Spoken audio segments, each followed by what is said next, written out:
வணக்கம். Tamil astro life சேனலை subscriber பண்ண அனைத்து நல் உள்ளங்களுக்கும் என்னுடைய மனமார்ந்த நன்றிகள். குரு அதிசார பயிற்சி தன்னுடைய நட்பு வீடாக சொல்லக்கூடிய உச்ச வீடாக சொல்லக்கூடிய கடகராசிக்கு அதிசாரமாக பயிற்சியாகி அங்கே வக்ரமாகி திரும்பவும் மிதுன ராசிக்கு வருகிறார்.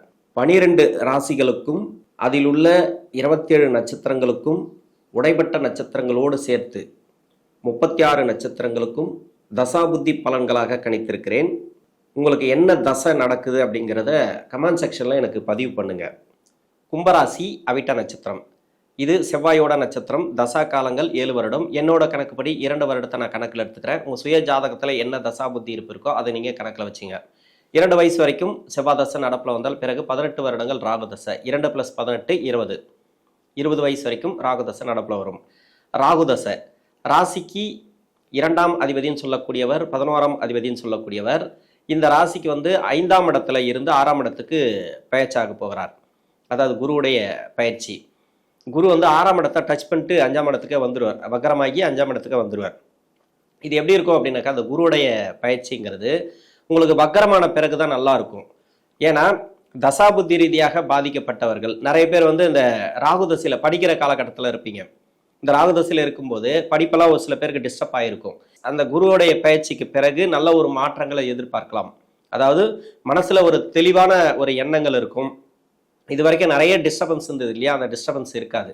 அதாவது படிப்பு ரீதியாக தொந்தரவுகள் இருந்தாலும் சரி, நீங்கள் அரியர் வச்சிருந்தாலும் அரியர் கிளியர் பண்ணலாம். இன்னொன்று, எக்ஸாம் எல்லாம் அட்டன் பண்ணியிருந்தீங்கன்னாக்கா பாசிட்டிவான பதில் வரதுக்கான வாய்ப்பு இருக்குது. இதுக்கு பிறகு எக்ஸாம் அட்டன் பண்ணாலும் சரி, அதில் நல்ல ஒரு வளர்ச்சிகள் இந்த டைமில் பார்க்கலாம். படிக்கிற வயசில் இருக்கிறவங்களுக்கு இந்த ராகுதசையில் பின்னாடி வரக்கூடிய 6 வருடம் இருக்கு இல்லையா, அதாவது 14 வயசுலேருந்து 20 வயசு வரைக்கும் என்னோட கணக்குப்படி வருது. இதில் இருக்கிறவங்களுக்கு தான் நிறைய டிஸ்டர்பை கொடுத்துருக்கோம் சனி. ராகுதசையில் சுக்கிர புத்தி, சூரிய புத்தி, சந்திர புத்தியெல்லாம் இதெல்லாம் பார்த்தீங்கன்னாக்கா, அதாவது லக்ன யோகமாக இருந்தால் அந்த புத்திகள்லாம் ஓரளவுக்கு பரவாயில்லையா இருந்திருக்கும். லக்ன அவயோகராக இருந்தால் நிறைய கஷ்டங்களை கொடுத்துருக்கும். அது மாதிரி இருக்கக்கூடிய நபர்களுக்கு ஓரளவுக்கு வளர்ச்சிகளை பார்க்கலாம். ஏன்னா குரு நன்மை செய்யாத குரு, 2ஆம் அதிபதினு சொல்லக்கூடியவர் பெருசாக நன்மைகளை செய்ய மாட்டார். இந்த குரு பகவான் தசையில கூட ஓரளவுக்கு தான் நன்மை செய்யக்கூடிய தசையாக தான் இருக்கும் குரு. அப்போ படிக்கிற காலகட்டத்தில் நீங்கள் முயற்சி பண்ணணும். அதிகபட்சமாக இப்போ 7.5 சனி போயிட்டு இருக்கு, 2ஆம் இடத்துல சனி. ஏன்னா தசையை பொறுத்த வரைக்கும் பலகீனமாக இருந்துச்சு. ரொம்ப கஷ்டப்பட்டு வரீங்கன்னா ஓரளவுக்கு பரவாயில்லையா இருக்கும். இந்த படிக்கிற காலகட்டத்தில் 20 வயசுக்கு மேலே 36 வயசு வரைக்கும் குரு தசை. குரு இந்த ராசிக்கு 2ஆம் அதிபதினு சொல்லக்கூடியவர், 11ஆம் அதிபதினு சொல்லக்கூடியவர், லாபஸ்தானாதிபதினு சொல்லக்கூடியவர். இவர் 5ஆம் இடத்துல இருந்தார் இது வரைக்கும். 6ஆம் இடத்துக்கு இப்போ பயிற்சியாக போகிறார். இந்த குரு தசையில் இருக்கிறவங்க கூட இந்த 7.5 சனியில் நிறைய பேர் குரு பயிற்சி ஆச்சு, எனக்கு இது நடக்கும், அது நடக்கும், இப்படி கொடுக்கும், அப்படி கொடுக்கும், நல்ல பொருளாதார வளர்ச்சி கொடுக்கும், என்னென்னமோ சொன்னாங்க. ஆனால் எதுவுமே நடக்கலை. எல்லாமே கேள்விக்குறியாக தான் இருக்குது. படாத பாடுபடுற, நிறைய அவமானப்படுற, வேலை செய்கிற இடத்துல சரி, வேலை விட்டு வீட்டுக்கு வந்தாலும் சரி, கொஞ்சம் கூட மதிப்பு மரியாதை இல்லை. இது மாதிரியான புலம்பல்கள் நிறைய நான் பார்த்துருக்கிறேன் இந்த குருடைய தசையில் இருக்கக்கூடிய நபர்கள். ஏன்னா இந்த குரு தசை அப்படிங்கிறது இது யோக தசை கிடையாது, அவயோக தசை கிடையாது, நியூட்ரல் தான். முதல் 10 வருஷம் அப்படிங்கிறது நல்ல பலன்களை கொடுத்துரும். பின்னாடி வரக்கூடிய 6 வருடம் அப்படிங்கிறது கெடு பலன்களை கொடுக்கும். அது மாதிரி அதுவும் உங்கள் லக்ன யோகத்தை பொறுத்து, லக்ன திசையை பொறுத்து. அதாவது லக்னத்துக்கு இவர் யோகராக வந்தால் குரு, அந்த பின்னாடி வரக்கூடிய 6 வருடங்கள் ஓரளவுக்கு தப்பிக்கலாம். இருந்தாலும் இந்த 7.5 சனி அப்படிங்கிறது யோகா தசையாக இருந்தால் சனி தான் கொடுக்கணும், அவயோக தசையாக இருந்தாலும் சனி பகவான் தான் கொடுக்கணும். அதாவது அவயோக பலனாக இருந்தாலும் சரி, நல்ல பலன்களாக இருந்தாலும் சரி, இந்த சனி பகவான் 7.5 சனி நடக்கும்போது ஃபுல் அண்ட் ஃபுல் அவர் தான் காரகத்துவம் எடுத்துப்பார். உங்கள் ஜாதகத்தில் சனி பகவான் ஆட்சி உச்சத்தில் இருந்தால், யோகம் செய்யக்கூடிய இடத்துல இருந்தால், அப்போ 3ல் இருந்தாலும் பரவாயில்ல, 6ல் இருந்தாலும் பரவாயில்ல, அதே மாதிரி 10, 11 ஆகிய இடங்கள் இந்த சனி பகவான் இருந்தால், பாவகிரகம் இல்லையா, அது மாதிரியான இடங்கள்ல இருந்து தசை பண்ணிச்சுனாக்கா ஓரளவுக்கு பரவாயில்ல. இந்த குருடைய பயிற்சி அப்படிங்கிறது உங்களுக்கு நல்லாவே இருக்கும். குரு தசையில் 7.5 சனி வரும்போது பெருசாக டிஸ்டர்ப் பண்ண மாட்டார். அங்கே கூட விதிவிலக்குகள் உண்டு. இன்னொன்று, இந்த குரு தசையை பொறுத்த வரைக்கும் முதல் 10 வருஷத்துல இருக்கிறீங்க பரவாயில்ல. இப்போ வெளிநாடு சம்மந்தப்பட்ட வேலையெல்லாம் தேடினீங்கன்னாக்கா ரொம்ப நாளாக இழுபறியாக இருக்குது இல்லையா. ஏன்னா 7.5 சனி வந்த பிறகு நிறைய தடைகள். இன்னொன்று, சரியான வேலை அமையல, வேலைக்கு அப்ளிகேஷன் போட்டாலும் ரிஜெக்ட் ஆகிட்டே இருக்குது. ஒன்று, வேலைக்கு போன இடத்துலேயே மதிப்பு மரியாதை இல்லை, அது மாதிரி இல்லை. சம்பளம் சம்மந்தப்பட்டதில் நிறைய இழுபறிகள், பண விஷயத்தில் நிறைய குளறுபடிகள், குடும்ப வாழ்க்கையில் நிம்மதி இல்லாத போக்கு, இது மாதிரி நிறைய இந்த குரு தசையில் இருக்கிறவங்களுக்கு இப்போ ஓரளவுக்கு பரவாயில்லன்னு எடுத்துக்கலாம். இருந்தாலும் உங்களுக்கு தசை நல்லா இருக்கணும். நான் பாசிட்டிவாக சொல்லணும்னு நினைக்காதீங்க. தயவு செஞ்சு எல்லாருமே பாசிட்டிவாக சொன்னால் தான் அந்த வீடியோ ஓடுது. ஆனால் பாசிட்டிவாக சொல்கிறதுக்கு இல்லை. ஏன்னா தசை அப்படிங்கிறது ஒன்று இருக்கு இல்லையா? இது அவயோக தசையாக இருந்தால் அவயோகத்தை தான் கொடுக்கும். அதாவது கெடுபலம் செய்யக்கூடிய இடத்துல இருந்துச்சுன்னா குரு தசைங்கிறது நம்பிக்கை இல்லாமல் இருக்கும். ஆனால் யோகம் செய்யக்கூடிய இடத்துல இருக்கிறதுக்கு வாய்ப்பு இருக்குது. அவங்களுக்கு கூட அந்த பலன்கள் கம்மி தான். ஏன் கும்பராசியில் இருக்கிறவங்க நிறைய பேர் கஷ்டப்படுறாங்கனாக்கா, இப்போ 7.5 சனி டோட்டலாகவே நீங்கள் சனி பகவானை தான் பார்க்கணும். 2ஆம் இடத்துல சனி, குடும்பஸ்தானத்தில் சனி, உங்களுக்கு பொருளாதாரம் சொல்லக்கூடிய இடத்துல சனி. அவர் பொருளாதாரத்தை கொடுப்பாரு, உங்களுக்கு வந்து நல்ல ஒரு வளர்ச்சியில் கொடுப்பாரு. ஜென்ம சனியாக இருக்கும்போது தான் நிறைய கஷ்டப்படுத்தினாரு, அப்படி இப்படின்னு சொல்லிக்கலாம். அந்த தசைங்கிறது உங்களுக்கு தசா நடத்தக்கூடிய கிரகம், அதாவது குரு பகவானுக்கு புத்தி நடத்தக்கூடிய கிரகம் மறைவு ஸ்தானத்தில் இருந்துச்சுன்னா கொஞ்சம் ப்ராப்ளத்தை கொடுக்கும். அதனால நீங்கள் முயற்சி பண்ணக்கூடியது எதுவாக இருந்தாலும் சரி, ஏன்னா பொருளாதாரம் சொல்லக்கூடிய கிரகம் இல்லையா அந்த குரு பகவான், அவர் வந்து பணத்தடைகளை கொடுத்துட்டே இருப்பார், வருமான தடைகளை கொடுத்துட்டே இருப்பார். தொழிலில் இருக்கிறவங்க ரொம்ப ரொம்ப கவனமாக இருக்கணும் இந்த காலகட்டங்களில். நெகட்டிவ் அப்படிங்கிறது தயவு செஞ்சு என்னை மன்னிக்கணும், நெகட்டிவ் அப்படிங்கிறது கிடையாது. இதெல்லாம் வந்து ஒரு ஆலோசனை மாதிரி. இதை வந்து கேட்டுட்டு நீங்கள் வந்து அதுக்கேற்ற மாதிரி நீங்கள் பிளான் பண்ணலாம் இந்த டைமில். இந்த குரு தசையில் இருக்கிறவங்க இப்போ திருமணத்துக்காக முயற்சி பண்ணுறீங்களா, திருமண தடைகள் உண்டு. 6ஆம் இடத்துக்கு வந்து குரு பகவான் வரும்போது 6ஆம் இடத்துல இருக்கக்கூடாது. சின்ன கடனாக கொடுப்பாரு, நோய் கொடுப்பாரு, அது மாதிரி 6ஆம் இடத்தோட டச் பண்ணாலே உங்களுக்கு அந்த அளவுக்கு பெரிய பலன்களை கொடுக்காது இந்த குரு பகவான். அதனால கொஞ்சம் கவனமா இருக்கிறது நல்லது. ஏன்னா உச்ச வீடுன்றதுனால ஓரளவுக்கு விடலாம். ஏன்னா உச்ச வீடு அப்படிங்கிறதுனால ராசிக்கு வந்து 2ஆம் அதிபதி இல்லையா, அவர் வந்து ஓரளவுக்கு நல்ல பலன்களை கொடுத்துருவார். இப்போ சொத்து ரீதியா ஒரு ஏற்றம், வீடு கட்டுறது, ப்ராப்பர்ட்டி சேர்க்கை, இது மாதிரி நிறைய கொடுத்துட்டு குடும்ப வாழ்க்கையில நிறைய கஷ்டங்கள், அதாவது ஏதோ ஒரு கஷ்டம், வீட்டில் இருக்கிறவங்க சொந்த பந்தங்கள், அது மாதிரி நிறைய நெருக்கடிகள்.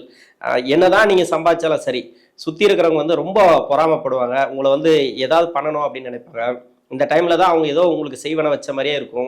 உங்களுக்கு வந்து எல்லாமே வந்து சுற்றி நிற்கிறவங்க எல்லாமே எதிரியாக தெரிவாங்க. இது எல்லாமே மாயை தான். எல்லாமே என்னை பொறுத்த வரைக்கும் 7.5 சனியில் இது நடக்கிறது சகஜம். இது சாதாரண ஒரு டிசீஸ் மாதிரி தான். இது இந்த 7.5 சனியில் இந்த குரு தசையில் இந்த மாதிரி கும்பராசிகளுக்கு வர ஒரு டிசீஸ் தான் இது. இது வந்து சாதாரணமாக கடந்து போயிடணும்.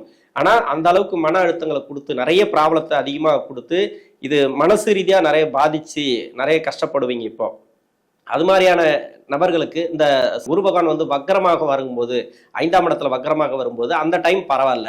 கிட்டத்தட்ட மார்ச் மாதம் வரைக்கும் உங்களுக்கு நல்லா இருக்கும் அப்படின்னு எடுத்துக்கலாம். நீங்கள் நினைச்சதை சாதிக்கலாம் ஓரளவுக்கு தான். அதையும் நான் சொல்கிறேன். நான் வேலை ரீதியாக முயற்சி பண்ணவங்களுக்கு வேலை வாய்ப்பு ஓகே. இன்னொன்று வந்து வெளிநாடு சம்மந்தப்பட்ட வேலை ட்ரை பண்ணுறவங்களுக்கு நல்ல ஒரு முன்னேற்றம். இப்போ எக்ஸாம் எல்லாம் அட்டன் பண்ணினாக்கா, அதாவது கவர்மெண்ட் எக்ஸாமு எதுவாக இருந்தாலும் சரி, வேலைக்காக ஒரு அப்ளிகேஷன் போட்டிருந்தா கூட இந்த குருடைய அதிசார பயிற்சிக்கு பிறகு கிடைக்கும் உங்களுக்கு நல்ல ஒரு மாற்றங்கள் அப்படின்னு சொல்லலாம். ஒரு சில பேருக்கு வந்து கடன் அமைப்பு தீரக்கூடிய வாய்ப்புகளும் இருக்கு. ஏன்னா உங்களுடைய சுய ஜாதகம் அதிகமாக சொல்லணும். அதிகப்படியாக 2ஆம் இடத்துல தான் இருக்கார் சனி, பெருசாக கெடுக்க மாட்டார். பொருளாதாரத்தை கொஞ்சம் தடையாய் தான் வரும்.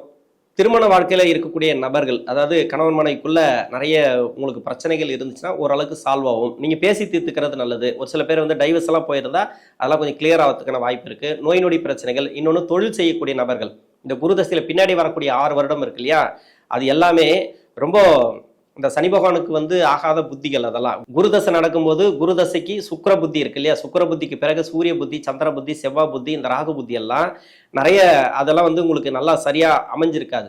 அதனால சனி பகவானுக்கு வந்து ஆப்போசிட்டா தான் அமைஞ்சிருக்கும் உங்க சுய ஜாதகத்துல. இப்ப குரு பகவானுக்கு மறைவு ஸ்தானத்துல இருந்துச்சுனாக்கா, சனி பகவானுக்கு வந்து அது வந்து மறைவு ஸ்தானத்துல இருந்துச்சுன்னா பரவாயில்ல. சனி பகவான் பார்க்கக்கூடிய இடத்துல இந்த புத்தி நடத்தக்கூடிய கிரகங்கள் இருந்துச்சுன்னா அந்த குருதசையில் இருக்கக்கூடிய நபர்கள், தொழில் செய்யக்கூடிய நபர்கள் கொஞ்சம் கவனமா இருக்கணும். தொழில் அப்படின்னாக்கா அந்த கடன் வாங்காம இருக்கிறது நல்லது. எங்கெங்க கடன் வாங்குறது, இருக்கிற கடனை கட்டினா போதும், வருமானம் வந்தா போதும்னு பார்க்குற எந்த பக்கமும் வருமானம் வரல, தொழில் ரீதியாக நிறைய ரொம்ப நலிவா இருக்கு, மோசமா இருக்கு அப்படின்னு நினைக்கிறீங்க. அது நமக்கு நல்லா தெரியுது. ஏன்னா அது மாதிரி தான் கஷ்டப்பட்டுன்னு இருப்பீங்க. இது மாதிரி வலியும் வேதனையும் அனுபவிக்கக்கூடிய நபர்களுக்கு ஓரளவுக்கு பரவாயில்ல. ஏதோ ஒரு வகையில பணம் வரும், மணி லாக் ஆனதெல்லாம் வரும். நிறைய ஜென்ம சனியில வந்து மணி லாக் ஆனது, கொடுத்த பணம் வராமல் இருக்குது இல்லையா, அது அந்த கடன் பிரச்சனை கொஞ்சமா அந்த கடனெல்லாம் கொஞ்சம் ஓரளவுக்கு தீரக்கூடிய வாய்ப்பு இருக்கு. அடுத்து 6ஆம் இடத்துக்கு வரும்போது தான் கடன் சுமை உங்களுக்கு முழுமையாக குறையும். அதாவது குருதசையில் இருக்கிறவங்களுக்கு வந்து கடன் சுமையெல்லாம் குறையணும், வழக்குகள் குறையணும், உங்களுக்கு இருக்கக்கூடிய ப்ராப்ளம் எல்லாம் சால்வ் ஆகணும் அப்படின்னாக்கா குரு வந்து 6ஆம் இடத்துக்கு மறையும் போது அந்த கடன் அமைப்பெல்லாம் கொஞ்சமாக குறைப்பார். அதுக்குண்டான ட்ரையல் வந்து இந்த மாதத்தில் வந்து 1.5 மாதம் இந்த 6ஆம் இடத்தோட டச் பண்ணிட்டு இருப்பார். வக்கரமாகி இருக்கக்கூடிய காலத்திலையும் உங்களுக்கு ஒரு நல்ல ஒரு வளர்ச்சி. 36 வயசுக்கு மேலே 55 வயசு வரைக்கும் சனி தசை. சனி தசைக்கு நான் வீடியோவே போட்டிருக்கேன். இந்த சனி பகவான் தசை அப்படின்னாக்கா என்ன பண்ணும் அப்படின்றது உங்களுக்கு சேனலுக்குள்ளே போய் பார்த்தீங்கன்னா தெரியும். ஒவ்வொரு நட்சத்திரத்துக்கும் வயசுக்கு ஏற்ற மாதிரி எல்லா தசையும் போட்டிருப்பேன். ஒரு நட்சத்திரத்துக்கு 5 வீடியோ போட்டிருப்பேன். அதே மாதிரி நிறைய இருக்கு. கிட்டத்தட்ட 3 நட்சத்திரத்துக்கும் 15 வீடியோ கிட்டத்தட்ட இந்த கும்பராசிக்கு போட்டிருக்கேன். சனி மகா தசைக்கும் தனியாகவே வீடியோ போட்டிருக்கேன். அதை பாருங்க. இருந்தாலும் இந்த சனி மகா தசையில ரொம்ப கஷ்டத்துல இருக்கக்கூடிய நபர்கள் குருடைய பயிற்சி அப்படிங்கிறது ஓரளவுக்கு பரவாயில்ல. குருடைய பயிற்சி அப்படின்னாக்கா 2ஆம் இடத்துக்கு குருடைய பார்வை. இப்ப சனிதான் பாடாப்படுத்துறாருன்னா இப்போ ஓரளவுக்கு கண்ட்ரோல் ஆகும். ஓரளவுக்கு அப்படின்னு சொல்லலாம். இப்போ வக்ரமாகி 5ஆம் இடத்தோட கனெக்ட் ஆகும்போது அந்த காலங்கள் அப்படிங்கிறது சிறப்பு. மார்ச் மாதம் வரைக்கும் உங்களுக்கு வந்து சனி பகவான் தசையில் பாதிக்கப்பட்ட நபர்களுக்கு கடன் சுமை குறையும். தொழில், வேலை வாய்ப்பு, இது மாதிரி ப்ரொமோஷன் எதிர்பார்க்கறது எல்லாமே ஒரு வளர்ச்சிகளை கொடுக்கும். நோய் நொடி பிரச்சனைகள், வழக்குகள் இருந்தால் அதெல்லாம் வந்து சாதகமாக வரதுக்கான வாய்ப்பு இருக்குது. என்னதான் இருந்தாலும் இந்த சனி மகா தசை அப்படிங்கிறது நீங்கள் பெருசாக கடன் வாங்கி தொழில் பண்ணாமல் இருக்கிறது நல்லது. மேலே மேலே கடன் வாங்காதீங்க. அதிகப்படியாக உங்களுக்கு வந்து இருக்கிற கடனை அடைச்சி இந்த தொழிலை மேன்மைப்படுத்துகிற வழியை பாருங்கள். தொழில் செய்யக்கூடிய நபர்கள் மட்டுமே. அதனால் சனி மகா தசை அப்படிங்கிறது இப்போ 7.5 சனியே பாடாப்படுத்தும். சனி தசை எப்படி இருக்கும்? சனி தசையும் கொஞ்சம் கஷ்டத்தை தான் கொடுக்கும். எல்லாருக்குமே பாசிட்டிவாக சொல்லணும் அப்படின்ட்டு நீங்கள் நினைக்காதீங்க. தயவு செஞ்சு இது தசா புத்தி பலன்கள். இதில் வந்து மெயினாக வந்து தசைக்கு என்ன நடக்கும், தசை நடத்தக்கூடிய கிரகத்துக்கு புத்தி நடத்தக்கூடிய கிரகம் என்ன பலன்களை கொடுக்கும், 7.5 சனிக்கு என்ன பலன்களை கொடுக்கும் அப்படின்னு தான் சொல்ல முடியும். ஏன்னா பாசிட்டிவா அப்படின்ட்டு நிறைய நம்ம அள்ளி கொட்டிட்டு போயிடலாம். இதை வந்து பின்னாடி கேள்வி கேட்பீங்க, எதுவுமே நடக்கலை அப்படின்ட்டு கமெண்ட்ஸ் பண்ணீங்க. இதெல்லாம் வந்து வேண்டாம். என்னை பொறுத்த வரைக்கும் இது தசாபுத்தி பலன்கள் சொல்லும்போது இந்த தசைக்கு இது இப்படி தான் இருக்கும். நீங்கள் கவனத்தோடு போனீங்கன்னாக்கா போகிற பாதையில் பிரச்சனைகள் இருக்காது, நீங்கள் பார்த்துக்கலாம். பிரச்சனைகள் வரும், இது வந்து அவ்வளோ இது பண்ணும், அவங்களுக்கு கண்டிப்பாக வந்தே ஆகும் அப்படின்னு இல்லை. இதெல்லாம் இருக்கலாம், நிறைய பேருக்கு வாழ்க்கையில் நடக்கலாம். இது மாதிரி வரும். இது மாதிரி வந்து இந்த தசையில் இந்த 7.5 சனி இப்படி தான் பண்ணும் அப்படின்னாக்கா நீங்கள் உஷாராக இருப்பீங்க. ஒரு கேரண்டி கையெழுத்து போடாமல் இருப்பீங்க, யாருக்கும் பணம் கொடுத்து அதில் மாட்டிக்காமல் இருப்பீங்க, ஒரு கேஸ் வராமல் பார்த்துப்பீங்க. அது மாதிரி ஒரு ஒரு கவனமாக நடந்துக்கிட்டீங்கன்னாக்கா எல்லாமே உங்களுக்கு மாறும். உங்களுக்கு லைஃப் ஓரளவுக்கு ஒரு மனசு திருப்தியை கொடுக்கும். இந்த 7.5 சனிலேருந்து தப்பிக்கிறதுக்கு உண்டான வழி, அதில் ஒரு திருப்தி எங்களுக்கு, அவ்வளோதான். மற்றபடி பாசிட்டிவாக சொல்லி உங்களுக்கு அது கிடைக்கும் இது கிடைக்கும், லட்சமாக கூட்டும், அந்த யோகத்தை கொடுக்கும் இந்த யோகத்தை கொடுக்கும் அப்படின்னு சொல்லிட்டு உங்களுக்கு ஏமாற்றத்தை கொடுக்கறதுக்கு எனக்கு விருப்பம் இல்லை. அதனால சனி மகா தசையில இருக்கக்கூடிய நபர்கள் தொழில் ரீதியா ஓரளவுக்கு உங்களுக்கு வருமானத்தை இந்த டைம் பார்க்கலாம். கடன் பிரச்சனைகள் ஓரளவுக்கு தீரும். எடுக்கிற முடிவுகள் கொஞ்சம் சாதகமாக அமையும். இப்போ வந்து வருமானம்லாம் எதிர்பார்த்தீங்கன்னா கிடைக்கும். கடன் பிரச்சனைகள், அதாவது கடன் சம்மந்தப்பட்டது இருக்கு இல்லையா, அந்த கடன் வர வேண்டிய கடன் அதெல்லாம் வரக்கூடிய வாய்ப்பு இருக்குது. திடீர்னு வந்து ஒரு அதிர்ஷ்டம் கூட அடிக்கலாம். யாருக்காவது அதிர்ஷ்ட வாய்ப்புக்கெல்லாம் ஒரு சில பேருக்கு இருக்குது. அதாவது லாட்ரி யோகம் ஏதோ ஒன்று. இன்னொன்று, வெளிநாட்டில் இருக்கிறவங்க வந்து நிறைய பேர் அங்கேயே செட்டில் ஆகணும் அப்படின்ட்டுலாம் வந்து பிளான் பண்ணிட்டு இருப்பாங்க. அதெல்லாம் கொஞ்சம் தடையாக தான் இருக்கும் இந்த டைமில். ஆனால் அடுத்த வருஷம் குரு பயிற்சிக்கு பிறகு பரவாயில்ல, அது வந்து நல்ல ஒரு மாற்றங்களை கொடுக்கும். அங்கேருந்து இங்கே வந்து செட்டில் ஆகிறவங்களுக்கு நிறைய தடைகளை கொடுக்கும். எதுவாக இருந்தாலும் உங்கள் சுய ஜாதகத்தை செக் பண்ணுறது இந்த காலகட்டங்களில் நல்லது. 55 வயசுக்கு மேலே 72 வயசு வரைக்கும் புதன் தசை. புதன் இந்த ராசிக்கு 5ஆம் அதிபதினு சொல்லக்கூடியவர், 8ஆம் அதிபதினு சொல்லக்கூடியவர். ஒரு சில பேருக்கு வந்து 8ஆம் இடத்துல புதன் இருந்து ஆட்சி உச்சத்தில் இருந்து அருமையான வளர்ச்சிகளை கொடுத்துட்டே வந்து டக்குன்னு பார்த்தீங்கன்னாக்கா இப்போ 7.5 சனியில மாட்டிக்கிட்டு ரொம்ப கஷ்டப்படுவாங்க. அதே மாதிரி 5ஆம் இடத்துல இருந்தாலும் அப்படிதான். அவர் ஆட்சியில் இருந்தாலும் சரி, உச்சத்தில் இருந்தாலும் சரி, இது அஷ்டமாதிபதி தசை, பூர்வ புனி ஸ்தானாதிபதி தசை. 5க்கு உண்டான பலனையும் இந்த புத பகவான் கொடுக்கும், 8க்கு உண்டான பலன்களையும் இந்த புத பகவான் கொடுக்கும். 8க்கு உண்டான பலன் அப்படின்னாக்கா என்ன? 8 அப்படின்னாக்கா திடீர் அதிர்ஷ்ட வாய்ப்பு, திடீர்னு வந்து இடம் மாறுறது, திடீர்னு வந்து ஒரு பொசிஷன் கிடைக்கிறது, ஒரு போஸ்டிங் கிடைக்கிறது, இது மாதிரி நல்ல ஒரு வளர்ச்சிகளை கொடுத்துட்டு அங்கே நிம்மதி இல்லாமல் பண்ணி விட்டுரும். இன்னொன்று வந்து பார்த்தீங்கன்னாக்கா படாத பாடு. எனக்கு எதுக்கு தான் இந்த புதன் தசை வந்த பிறகு, அதுலேயும் 7.5 சனி ஆரம்பித்த பிறகு தான் சொல்லுவாங்க, புதன் தசையிலலாம் நல்லா இருந்தாங்க, ஆரம்பத்துலலாம் சூப்பராக இருந்தாங்க. எனக்கு தெரிஞ்சு நான் பார்க்கக்கூடியதில் ஒரு பயந்துட்டு தான் பார்க்குறாங்க, இது வந்து எப்படி இருக்குமோ என்னவா இருக்குமோ அப்படின்ட்டு. நிறைய பேருக்கு வந்து அந்த புதன் தசை நல்ல ஒரு வளர்ச்சிகளை கொடுத்துருக்கு. பூர்வ புனி ஸ்தானாதிபதி தசை அப்படின்னாக்கா வாரிசுகளோட வளர்ச்சி நல்லா இருக்கும். இவங்களுக்கு தான் மன நிம்மதி இல்லாமல் இருக்கும். ஆனால் வாரிசுகள் பார்த்தீங்கன்னாக்கா சிறப்பாக இருப்பாங்க. பசங்க, அவங்களுக்கு பெண் குழந்தைகளோ இல்லை ஆண் குழந்தைகளோ ஏதோ ஒன்று, அவங்களுக்கு இருக்கக்கூடிய வாரிசுகள் வந்து நல்லா படிப்பாங்க, நல்லா ஸ்கூல் போயிட்டு வருவாங்க, நல்லா காலேஜ் போயிட்டு வருவாங்க. இல்லை அவங்களுக்கு திருமணம் ஒரு சில பேருக்கு நடக்கும். அந்த டைமில் இப்போ அந்த வயசுக்கு ஏற்ற மாதிரி வளர்ச்சிகளை அந்த புதன் தசை அப்படிங்கிறது அங்கே கொடுத்துட்டு, இங்கே உங்களுக்கு நிறைய ப்ராப்ளம். அதாவது 6ஆம் இடத்தோடு சம்மந்தப்பட்டு இருந்தால், 6ஆம் அதிபதியோடு சேர்ந்திருந்தா, இல்லை 6ஆம் இடத்துல வந்து அவயோக கிரகத்தோடு சேர்ந்திருந்தா, 8ஆம் இடத்துல வந்து இருக்கலாம். 8ஆம் இடத்துல இருந்து தசை பண்ணிச்சுன்னா சிறப்பு. மற்றபடி 12ல இருந்தால் கூட சிறப்பான பலன்களை கொடுத்துருக்கு புதன். ராகு கேதுவோடு சேர்ந்திருக்கிறது, ராகு கேது நட்சத்திரத்தோடு சேர்ந்திருக்கிறது, அது மாதிரி இருக்கக்கூடிய நபர்களுக்கு நிறைய ப்ராப்ளத்தை கொடுத்துருக்கு. அதாவது ஒரு பக்கம் நல்ல பலன்களும் ஒரு பக்கம் கெடுதல் பலன்களும் கொடுத்துருக்கு. ரெண்டுமே தான் சமமே தான் இருக்கும். நல்ல ஒரு பல கோடி சம்பாதிச்சிருப்பாரு, ஆனால் நிம்மதி இல்லாம இருக்கும். வீட்டில் வந்து குடும்ப வாழ்க்கையில் பிரச்சனை, இல்லை வந்து ஏன்னா கேஸ் போட்டிருப்பாங்க, சொத்து வழக்கு, இது மாதிரி நான் எந்த தப்புமே செய்யலை, என்னை மாட்டி விட்டு போயிட்டாங்க, இது மாதிரி எல்லாம் நிறைய இருக்கும். அதில் வந்து அந்த புதமகா தசையில் அதனால கொஞ்சம் கவனமா இருக்கணும். இந்த டைம் அப்படிங்கிறது, இந்த குருடைய பயிற்சி அப்படிங்கிறது, இந்த புதமகா தசை அப்படிங்கிறது இல்லையா, இதில் கேஸ் எல்லாம் இருந்ததுனாக்கா அதெல்லாம் ரிலீஃப் ஆகும். இப்போ வந்து சாதகமான பலன், சொத்து ரீதியா, பூர்வீக சொத்துல இருக்கக்கூடிய பிரச்சனைகள், குழந்தைகள் ரீதியா உங்களுக்கு வந்து நிறைய வாரிசுகள் ரீதியா ஒரு சில பேருக்கு நேரம் சரியில்லைன்னா அவங்களுக்கும் பிரச்சனைகள் கொடுத்துருக்கு இல்லையா, அதெல்லாம் இப்போ கிளியர் ஆகும். ஓரளவுக்கு நல்ல ஒரு முன்னேற்றங்களை பார்க்கலாம். 72 வயசுல இருந்து 79 80 வயசு வரைக்கும் கேது தசை. கேது பகவான், இந்த கேது அப்படிங்கிறது உங்க சுய ஜாதகத்துல சனியோட வீட்டில் இருந்தால், சூரிய சந்திரனோட வீட்டில் இருந்தால் உடல்நல பாதிப்புகளை கொடுக்கும், நோய் நொடி சம்மந்தப்பட்ட பிரச்சனைகளை கொடுக்கும். ஒரு சில பேருக்கு வந்து கேஸு கூட கொடுத்துருக்கு இந்த டைமில். ஆனால் குருடைய பயிற்சி, அந்த பயிற்சியாகி வக்ரமாகி திரும்ப 5ஆம் இடத்துக்கு போகிறது நல்ல ஒரு வளர்ச்சி. வழக்குகள் ரீதியாக இருக்கக்கூடிய முடிவுக்கு வரும், வழக்குன்றது முடிவுக்கு வரும். சொத்து ரீதியாக இருக்கக்கூடிய பிரச்சனை, பூர்வீக சொத்தில் இருக்கக்கூடிய பிரச்சனை, இது எல்லாமே பார்த்தீங்கன்னாக்கா உங்களுக்கு சால்வ் ஆகும். நல்ல டைம் அப்படின்னு சொல்லலாம். அதாவது அந்த இடத்துல இருந்தால் 2 பிரச்சனைகள் இருக்கு. ஒரு பக்கம் வந்து நல்லது நடக்கும், ஒரு பக்கம் கெடுபலன்கள் கொடுக்கும். மற்றபடி வேற எங்க இருந்து தசை பண்ணாலும் இந்த கேது பகவான் தசை அப்படிங்கிறது நல்ல ஒரு வளர்ச்சிகள், அருமையான பொருளாதார முன்னேற்றத்தை கொடுக்கும். இந்த குருடைய பயிற்சி அப்படிங்கிறது கும்பராசியில் இருக்கக்கூடிய அவிட்ட நட்சத்திரக்காரர்களுக்கு தசாபுத்தி ரீதியாக நல்ல ஒரு மாற்றங்களை பொருளாதார வளர்ச்சி கொடுப்பார். நன்றி.